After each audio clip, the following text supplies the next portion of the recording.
आज दो ऐसे टीम का स्क्वाड कंपैरिजन करेंगे जिनके साथ मैं कभी ना कभी किसी न किसी हैसियत से ना जुड़ा हुआ था। Here I represent to you the defending champions Kolkata Knight Riders versus the learning beast Delhi Capitals squad analysis. Hello everyone and welcome to Gyani Speaks YouTube channel where no individual is bigger than the game itself.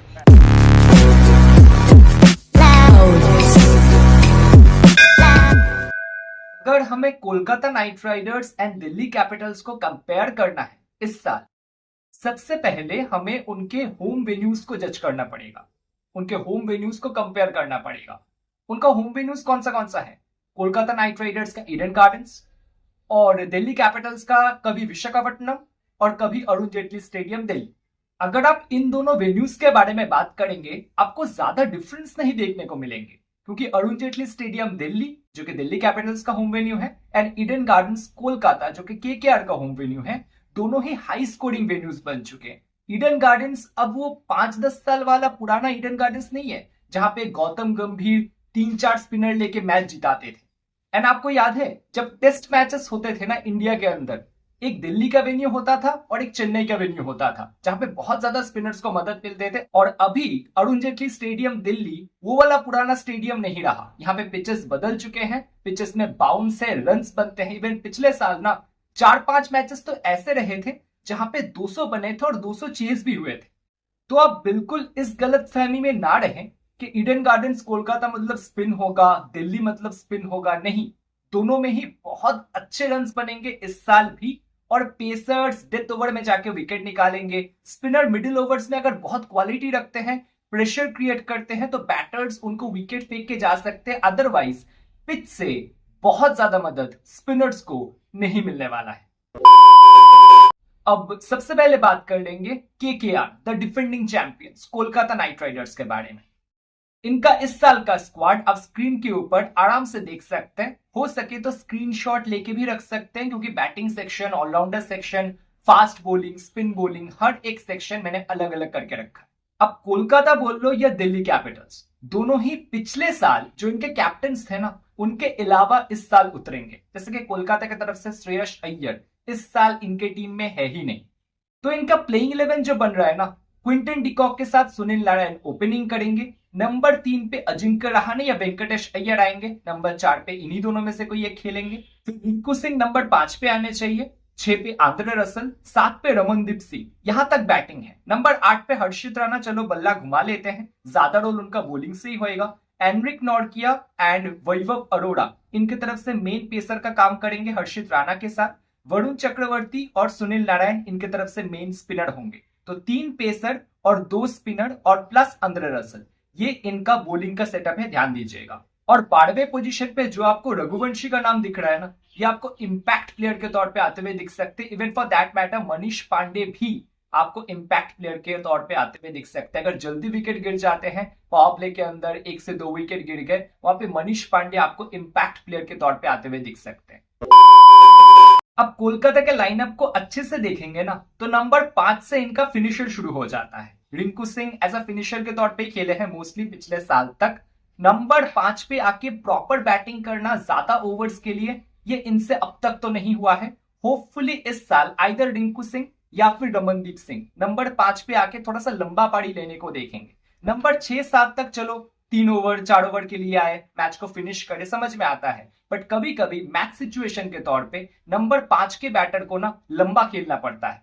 तो उस जगह पे either Ramandeep Singh को promotion मिल सकता है या फिर रिंकू सिंह इस साल आपको नए तरीके से देखने को मिल सकते हैं, एक नए रोल के साथ। अब होने को ऐसा भी हो सकता है कि आंद्रे रसल खुद को नंबर 5 पे प्रमोट करे, या टीम मैनेजमेंट के साथ वो डिस्कशन करे कि मुझे थोड़ा सा टाइम लेके खेलने दो। रिंकू सिंह वैसे भी नीचे अच्छे कर रहे हैं, रमनदीप सिंह नंबर 7 पे अच्छे कर ही रहे हैं, तो मुझे क्यों ना थोड़ा सा टाइम लेके खेलने दो।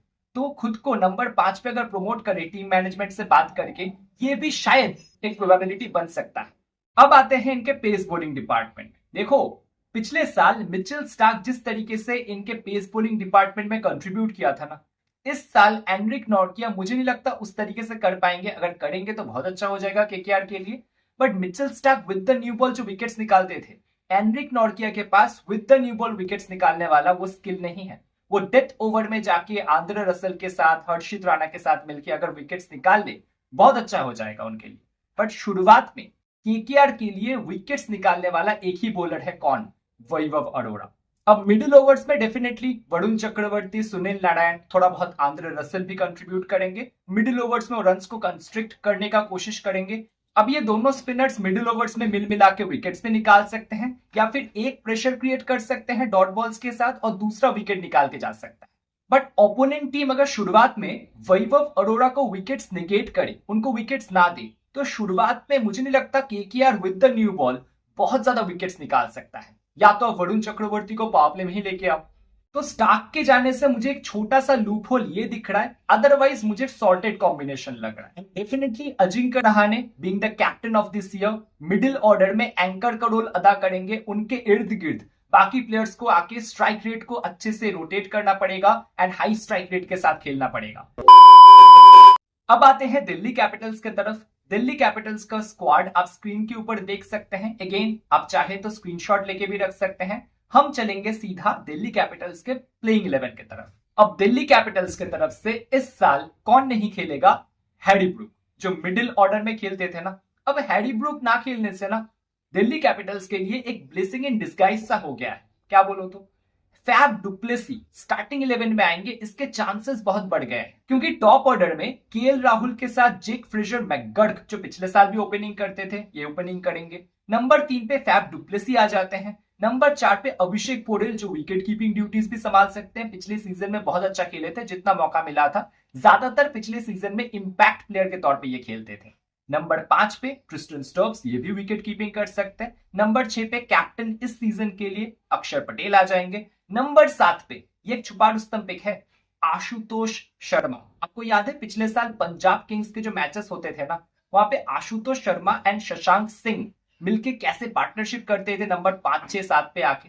वही आशुतोष शर्मा आपको इस बार दिल्ली कैपिटल्स के लिए खेलते हुए दिखेंगे। अब आशुतोष शर्मा को नहीं खिलाए तो समीर रिजवी भी है, जो पिछले सीजन में सीएसके की तरफ से खेले थे, कुछ ही मैचेस खेले थे, बट उनको भी ये स्टार्टिंग 11 में जगह दे सकते हैं। ज्यादा चांसेस मुझे आशुतोष शर्मा के लगे। फिर नंबर 8 पे आपको मिचेल स्टार्क दिख जाएंगे। नंबर 9 पे कुलदीप यादव, मुकेश कुमार, फिर मोहित शर्मा या टी नटराजन, दोनों ही डेथ ओवर स्पेशलिस्ट है, दोनों में से कोई एक खेलेंगे। एंड इंपैक्ट प्लेयर के तौर पे दर्शन नालकंडे, जो एक पेस बॉलिंग ऑलराउंडर है, वो आपको दिख सकता है। अब इनका भी बैटिंग नंबर 7 तक है। 7 पे आशुतोष शर्मा आ जाएंगे। अब इनका पेस बॉलिंग मेकअप देखेंगे ना, तो मिचेल स्टार्क केकेआर से दिल्ली कैपिटल्स में चले गए। उनके साथ पेस बॉलिंग डिपार्टमेंट में आपको इस बार दिख जाएंगे Mukesh Kumar and Mohit Sharma and T Natarajan. इन दोनों में से जो भी खेलेंगे वो, तो ये 3 पेसर हो गए। कुलदीप यादव हो गए इनके स्पिनर अलॉन्ग विद कैप्टन अक्षर पटेल, तो ये 2 स्पिनर हो गए, 5 मेन बॉलर्स। छठा बॉलर चाहिए इनको ट्रिस्टन स्टर्ब्स की तरफ देखना पड़ सकता है। एंड डेफिनेटली इंपैक्ट प्लेयर के तौर पे दर्शन नलकंडी आएंगे, वो भी कुछ हद तक कंट्रीब्यूट कर सकते हैं। तो इनका बॉलिंग सेटअप हो गया, जहां पे with the new ball Mitchell Starc आपको विकेट टेकर दिख जाएंगे। डेथ ओवर में Mitchell Starc and Mukesh Kumar and T Natarajan अगर खेलते हैं तो डेथ ओवर का बॉलिंग भी सॉर्टेड है। मिडिल ओवर्स में अक्षर पटेल जिस तरीके से इकोनॉमिकल बॉलिंग करते हैं, प्रेशर क्रिएट करेंगे। कुलदीप यादव उनके साथ बॉलिंग करके एक अच्छा विकेट टेकर का रोल अदा कर सकते हैं। तो बहुत अच्छा बॉलिंग सेटअप है, यहाँ पे ज्यादा लूप होल आपको नहीं दिखेंगे। टॉप ऑर्डर में जेक फ्रेजर मैकगर्क का अटैकिंग बैटिंग अगर चल गया ना, तो केएल राहुल जैसे शुरुआत में थोड़ा सा टाइम लेते हैं, तो टाइम लेके खेल सकते हैं, इनिंग को बिल्ड कर सकते हैं, एंकर कर सकते हैं, जो पिछले सीजन में वो लखनऊ सुपर जायंट्स की तरफ से करते थे। बट वहां पे उनको सपोर्ट देने वाला बहुत कोई नहीं था। यहाँ पे अगर फैफ डुप्लेसी, जो कि मैच्योर प्लेयर खुद ही है, वो उनको सपोर्ट कर सकते हैं। नंबर 4 पे आने वाले अभिषेक पोरेल उनको सपोर्ट कर सकते हैं। फिर ट्रिस्टन स्टर्ब्स भी है जो उनको सपोर्ट कर सकते हैं एंड हाई स्ट्राइक रेट से खेल सकते हैं। तो केएल राहुल यहाँ पे प्रॉपर अपना टाइम ले सकते हैं। अब दोनों टीम को कंपेयर करने जाएंगे तो मैन टू मैन मार्किंग कर ले। बैटिंग सेक्शन में क्विंटन डिकॉक इधर और उधर आपको केएल राहुल, दोनों ही अच्छे खासे बैट्समैन है, विकेट कीपर बैटर्स है दोनों। फिर इधर से आपको सुनील नारायण, उधर से जेक फ्रेजर मैकगर्क, दोनों ही चलेंगे कि नहीं चलेंगे दिन दिन के ऊपर है। फिर इधर अजिंक्य रहाणे, उधर फैफ डुप्लेसी, दोनों ही एंकर की तरह खेल सकते हैं। नंबर 4 पे इधर वेंकटेश अय्यर, उधर अभिषेक पोरेल, दोनों ही सिमिलर तरीके के प्लेयर हैं, left hand batter, attacking batter. फिर रिंकू सिंह नंबर 5 पे, इधर ट्रिस्टन स्टर्ब्स अगेन फिनिशर वाला रोल अदा करेंगे दोनों। फिर आंद्रे रसल वर्सेस अक्षर पटेल, फिर रमनदीप सिंह वर्सेस आशुतोष शर्मा, दोनों ही अच्छे खासे फिनिशर हैं। तो बैटिंग में इनका बहुत ज्यादा डिफरेंस है ऐसा मैं आपको नहीं कह सकता, 50-50 में कहूंगा बैटिंग में। अब स्पिन बॉलिंग डिपार्टमेंट भी देख लीजिए, इधर आपको वरुण चक्रवर्ती, सुनील नारायण, दोनों ही विकेट टेकर्स, दोनों ही अच्छे खासे मिडिल ओवर्स को कंट्रोल करने वाले बॉलर्स। और इधर आपको अक्षर पटेल एंड कुलदीप यादव, अगेन दोनों ही विकेट टेकर्स, दोनों ही अच्छे खासे मिडिल ओवर्स को कंट्रोल करने वाले बॉलर्स। तो यहाँ पे भी 50-50 है। बट अगर आप चलेंगे पेस बॉलिंग डिपार्टमेंट में, तो वहां पे Mitchell Starc versus Anrich Nortje, यहां पे जाके मैच फंस सकता है। और यहां पे दिल्ली कैपिटल्स को मैं थोड़ा सा एडवांटेज दूंगा, क्योंकि स्टार्क शुरुआत में जितना अच्छा बॉलिंग करता है, डेथ में भी उतने अच्छे यॉर्कर्स नेल करते हैं। बट एनरिक नॉर्किया ज्यादातर डेथ ओवर्स में अच्छा बॉलिंग करते हैं, शुरुआत में विद द न्यू बॉल उतना अच्छा बॉलिंग नहीं करते। वो पाकिस्तान का हार्डी श्रॉफ आपको पता है ना, डेथ ओवर्स में जाके ठीक ठाक बॉलिंग करते हैं, विकेट निकालते हैं, शुरुआत में with the new ball effective नहीं होते। ऑलमोस्ट उसी तरीके का एनरिक नॉर्किया भी है। बाकी Vaibhav Arora versus T Natarajan and Mukesh Kumar versus Harshit Rana, यहाँ पे ज्यादा डिफरेंस आप कर नहीं सकते। तो बाकी और कुछ नहीं, बट बॉलिंग डिपार्टमेंट में मुझे दिल्ली कैपिटल्स हल्का सा एज लेते हुए दिख रहे हैं। तो अगर आप मुझसे पूछोगे मुझे ये दोनों टीम में से कौन सा टीम का पलड़ा थोड़ा सा भारी लग रहा है, मैं दिल्ली कैपिटल्स बोलूंगा। तो ये था मेरा छोटा सा प्रेजेंटेशन दोनों टीम के स्क्वाड एनालिसिस को लेके। दोनों टीम के स्क्वाड से प्लेइंग 11 बना के मैंने एक छोटा सा प्रेजेंटेशन आपके सामने पेश किया है। कमेंट में बताइएगा आपको कैसा लगा, समझ में आया कि नहीं आया, ऐसे वीडियोस आपको कैसे लग रहे हैं। अगर अच्छा लगा तो वीडियो को एक लाइक कर दीजिएगा, चैनल पे नए हैं तो सब्सक्राइब कर ले, और अगर फेसबुक से आप देख रहे हैं तो फेसबुक चैनल को भी हमारे फॉलो कर ले। बाकी मैं मिलूंगा आपसे एक नए वीडियो एनालिसिस के साथ, तब तक आप अपना ध्यान रखिएगा। The Pope takes a poop and the President too, and the fancy pants banker in his three-piece suit, the big fat general and all of his troops.